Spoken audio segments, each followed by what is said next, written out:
An Iowa veteran who served in Vietnam is still seeking a prestigious military decoration that he was recommended for nearly 60 years ago. And his grandson wants to make sure the Algona native gets the recognition they both feel he deserves. As Ben Kaplan tells us, the paperwork detailing his bravery suggests they're not alone.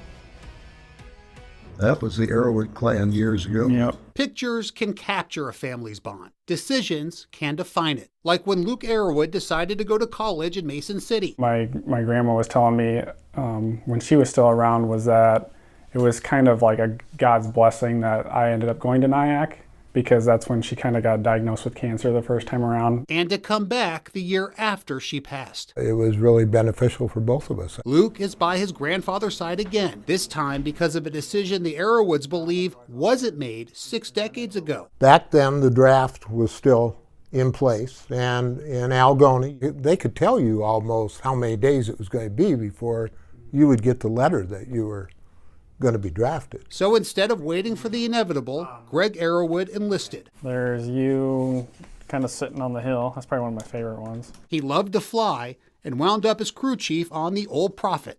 I was in charge of the aircraft, flying along with the aircraft, and keeping the windows clean. Simple thing. It was anything but simple on January 5th, 1968. All heck will break loose. And it's all here in this signed account from multiple men who were also there that day. It documents how Specialist Arrowwood was crewing one of the helicopters, also called chocks or ships. We land in groups of 5, and we let the infantry out, and they head to the tree line. On this day, they were carrying troops into the landing zone during a combat assault in the southeast section of what was then South Vietnam. It's very, very hectic and very active. Arrowwood's group received hostile fire during climb-out, but the second group of 5 was met by it. It says that Chalk 6, Helicopter 6, the pilot, William E. Preston, was shot. Another helicopter crashed, killing its crew chief. Following an airstrike, Arrowwood's Chalk delivered reinforcements to the area and then landed in the pickup zone, where mortar rounds began exploding around it. He jumped out of the helicopter and took cover, and then waited until the mortar rounds kind of lulled down, ran back into the helicopter, made his quick check around like he was trained to do as a crew chief member, and then went and got a pilot and strapped the pilot back in. Arrowwood's chopper refueled and then took more trips to a different landing zone. That patrol was met by enemy fire. The account says, ignoring the bullets hitting his ship, Arrowwood identified the friendly from the enemy. You have to realize you're shooting an M60 machine gun that fires rounds very, very fast, and you're actually shooting over friendly troops. Covering their escape with gunfire and kept firing as the choppers pulled away. Greg, what was going through your mind? Oh, shit. You know, you're in survival mode at that point in time. Arrowwood would again provide effective suppressive gunfire, as his ship was involved in helping get dozens of troops out of the initial landing zone. Me, that's a pretty vital role in a pretty hectic situation. Nearly insurmountable.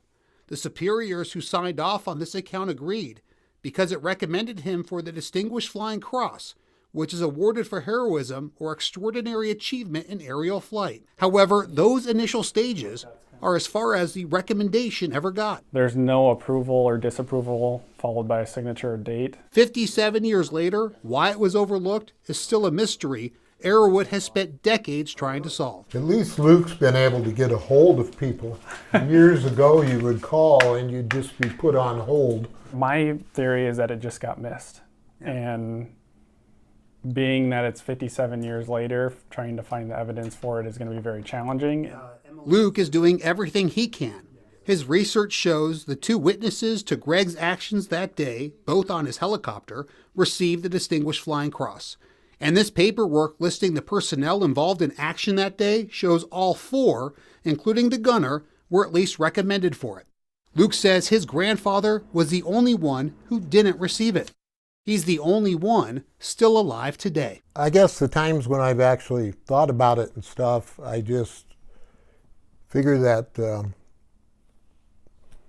somebody just forgot about me. Luke won't let that happen. You don't sound like you're going to stop. No, I've been told no multiple times. Including with the Army Review Board twice. Due to insufficient evidence, the board recommends denial of the Distinguished Flying Cross. But the Arrowwoods fight on. I think the fact that Luke is so involved with this now, the story will continue. You know, if nothing else, the story will continue. Another decision Luke made that's making this bond even stronger. Ben Kaplan, KCCI 8 News, Iowa's news leader. It's wonderful to see how much Luke loves his grandfather. Luke Arrowwood says the Army Review Board brought Title 10 U.S. Code 1130 to his attention. It says in part a member of Congress may request reconsideration of a proposal for an award or presentation of decoration. The Arrowwoods have been in contact with the offices of Congressman Randy Feenstra and Senator Joni Ernst, but they say they haven't received much help. KCCI contacted both offices but have yet to get a response.